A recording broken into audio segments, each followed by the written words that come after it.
మీ ఎలాంటి వ్యాపార ప్రకటనలకైనా వెంటనే మా ఛానల్ సంప్రదించండి. ఓం నమ శివాయ నమ. ధనుసు రాశి ఫలితాలు 2026 ఫిబ్రవరి మాసం. ఈ ధనుసు రాశిలో ఉండవలసిన వాళ్ళు మరి అదృష్టము, జీవితము, యోగము, ధనప్రాప్తి యోగము.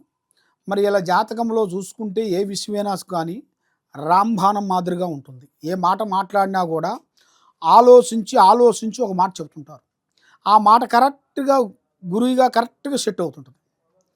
మరి ఇలా జాతక యోగాన్ని బట్టి చూసుకుంటే వీళ్ళకి కుటుంబంలో కొంత ఇబ్బందికరమైన సమస్యలు, మానసికమైన ఇబ్బందులు, లక్ష్మి నిలబడుకోకుండా ఉండటం, మరి వీళ్ళు ఏ పని పట్టుకున్నా అది భంగం కావటం, మరి ఎంత కష్టపడ్డా ఇంట్లో బ్యాడ్ టైం రావటం, భార్య నుంచి కొన్ని గొడవలు, కుటుంబం నుంచి కొన్ని గొడవలు, వ్యవసాయం నుంచి కొన్ని గొడవలు, ఇలాంటి సమస్యల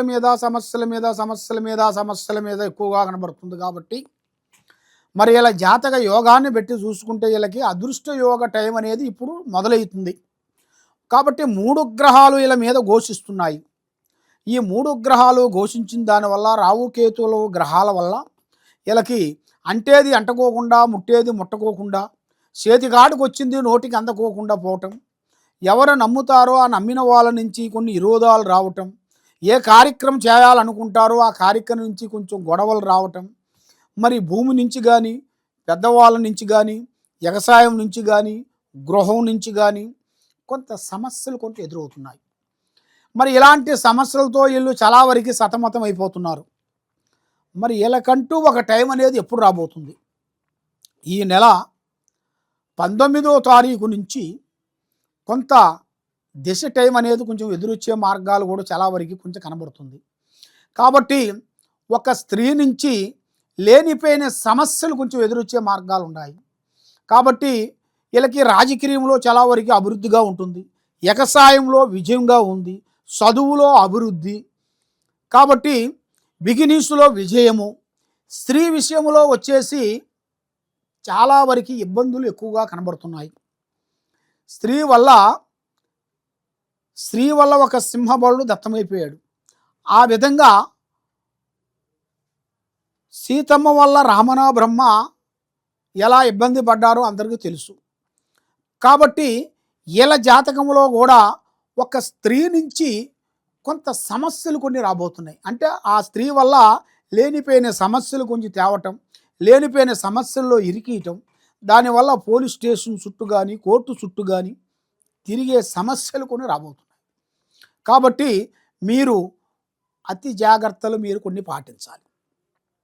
ఏ కార్యక్రమం చేసినా, ఏ పని చేసినా, ఎక్కడికి పోయినా మీరు అతి జాగ్రత్తతో మీరు చేసినట్టుగైతే తప్పకుండా ఆ భగవంతుడి దయ వల్ల మీకు మంచి రోజులు వచ్చే మార్గాలు కొన్ని ఉన్నాయి.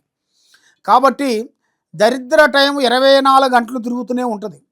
లక్ష్మీ టైం అనేది ఒక గంట, ఒక నిమిషం, ఒక గంట లోపులోనే మనకి అర్థమైపోతుంది. కాబట్టి వీళ్ళకి అదృష్ట యోగం అనేది మళ్ళీ తిరిగే యోగం అనేది రాబోతుంది. కాబట్టి స్నేహాలు కొన్ని తగ్గించాలి. నల్లటి వాహనములు కానీ, నల్లటి వస్తువులు కానీ ఎక్కువగా ధరించకూడదు. ముగ్గురు కలిసి బిగినెస్ చేయకూడదు. వ్యాపార బిగినెస్లో కూడా పార్ట్నర్షిప్ అనేది ఎక్కువగా ఉండకూడదు. ఒకరికి డబ్బులు ఇవ్వచ్చు, తెచ్చుకోవచ్చు, కానీ ఒకరికి నేను అంటూ ఆమీను జామీను పడద్దు. మరి అప్పు విషయంలో కూడా చాలా వరకు కొంచెం ఇబ్బందికరమైన సమస్యలు కొంచెం ఎదురవుతున్నాయి. అప్పు ఇచ్చి ఇబ్బంది పడేదాని కాకోకుండా అప్పు ఇవ్వకోకుండా ఉంటేనే మంచిదని అమ్మవారు పూజా బలంలో కనబడుతుంది. కాబట్టి ప్రతి ఒక్కరు మరి అప్పు ఇవ్వకోకుండా ఉంటే ఈ ప్రపంచం నడవదు కదా. మరి అప్పు ఇవ్వాలి, అప్పు తెచ్చుకోవాలి. కాబట్టి మనం చేయాల్సిన కొంత జాగ్రత్తలు మనం కొన్ని పాటించాలి.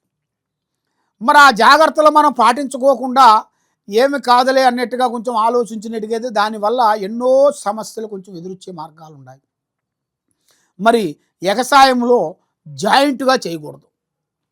వ్యవసాయం విశేషాల్లో కూడా జాయింట్ దానివల్ల కొన్ని ప్రమాదాలు, కొన్ని సికాకులు, కొన్ని ఇబ్బందులు కొన్ని ఎదురవుతాయి.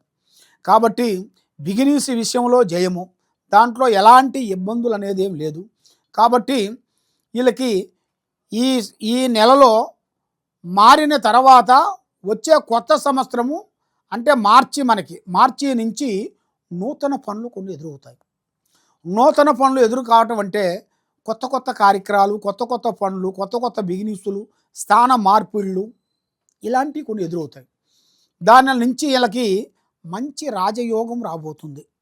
ఆ రాజయోగంలోనే వీళ్ళు కరెక్ట్గా నిలబడినట్టుకైతే వీళ్ళకి మంచి అదృష్ట యోగము, ధనప్రాప్తి యోగము, లక్ష్మి కటాక్షమైన యోగం అనేది వీళ్ళ పేరులో కనబడుతుంది. కాబట్టి ఈ ధనుసు రాశిలో ఉండవలసిన వాళ్ళు ముఖ్యంగా పెద్దవాళ్ళని గౌరవించాలి, వృద్ధుల్ని ప్రేమించాలి. మరి మీకు చేతనయ్యేంత వరకు హెల్పింగ్ చేయాలనుకున్న వాళ్ళకి హెల్ప్ చేయాలి.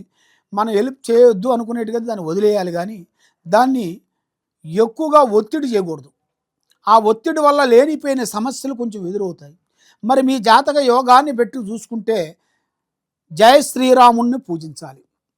ఆ రాముడి దగ్గరికి వెళ్ళి, రామాలయం దగ్గరికి వెళ్ళి 9 ప్రదర్శనలు చేసి మీ చేతుకుంటా కొన్ని పండ్లు, కొన్ని పలహారాలు, కొన్ని పూజ వస్తువులు తీసుకొని వెళ్ళి ఆ పండ్లు అక్కడ ఉండాల్సిన భక్తులకి మీ చేతుకుంట పంచిపెట్టినట్టుకైతే మీకు మంచి రాజయోగం రాబోతుంది. ఆ రాజయోగంలో నుంచి మీరు అభివృద్ధిగా పొందాలి అంటే మీ మీద ఉండాల్సిన కర్మదోషాలు అనేది కొన్ని పోవాలి. మరి ఆ కర్మదోషాలు అనేది తొలగిపోవాలంటే మీ ఇంటి మీద, మీ కుటుంబం మీద, మీ పిల్లల మీద, మీ కూతుర్ల మీద, మీ మీద చేసిన చెడు పూజలు అంటారు. శాతబని, చెల్లంగి, బాణావతి ఇలాంటి కొన్ని కట్టు పూజలు, కొన్ని బలమైన పూజలు కొన్ని ఉంటాయి.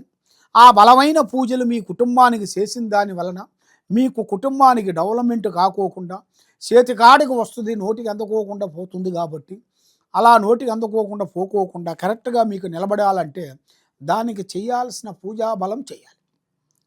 మరి ఏమి చేయాలి? రాముడు గుడికి వెళ్ళి మీరు పూజాబలం చేసినట్టుగైతే మీకు అన్నీ మంచి జరుగుతాయి. కాబట్టి ఎక్కడెక్కడో పోయి జ్యోతిష్యాలు చెప్పించుకొని ఎన్నో పూజలు చేసి ఎన్నో గుళ్ళకి వెళ్ళి ఏది చేసినా మీకు ఫలించుకోకుండా అయిపోతుంది. కాబట్టి తప్పకుండా మా కింద పోయే నెంబర్కి, మేము చెప్పే నెంబర్ కింద పోయే నెంబర్కి మీరు ఒకసారి దాన్ని సంప్రదించి మాకు ఫోన్ చేసినట్టుగైతే 9959432221 ఈ నెంబర్కి మీరు ఫోన్ చేసినట్టుగైతే మీ ఇంట్లో ఏముంది, మీ ఒంట్లో ఏముంది, మీ కుటుంబంలో ఏం జరుగుతుంది, మరి ఏమేమి జరగబోతుంది అనేది మీ గురించి జాతక చక్ర గణితం వేసి చూసి సమస్య అనేది ఏమేమి ఉందా అనేది చూసి చెప్పగలుగుతాం. ఏ సమస్యకైనా కూడా ఒక కారణం ఉంటుంది. ఆ కారణంతోనే ఆ సమస్యలు కొన్ని ఎదురవుతుంటాయి. నిప్పు లేనిది పొగరాదు. ఆ నిప్పు ఎక్కడుందా అనేది దానికి తగ్గ దాన్ని ఆర్పితేనే మళ్ళీ మీకు రిపీట్ కాదు సమస్య. ఆ సమస్య మీకు రిపీట్ కాకోకుండా ఉండాలి అంటే దానికి చేయాల్సిన పూజా బలాలు చేసి కట్టుకడితే జయప్రదంగా అవుతుంది. ఏ సమస్య ఉన్నా మమ్మల్ని సంప్రదించండి. సర్వో జనా సుఖినో భవంతు. ఓం నమః శివాయ.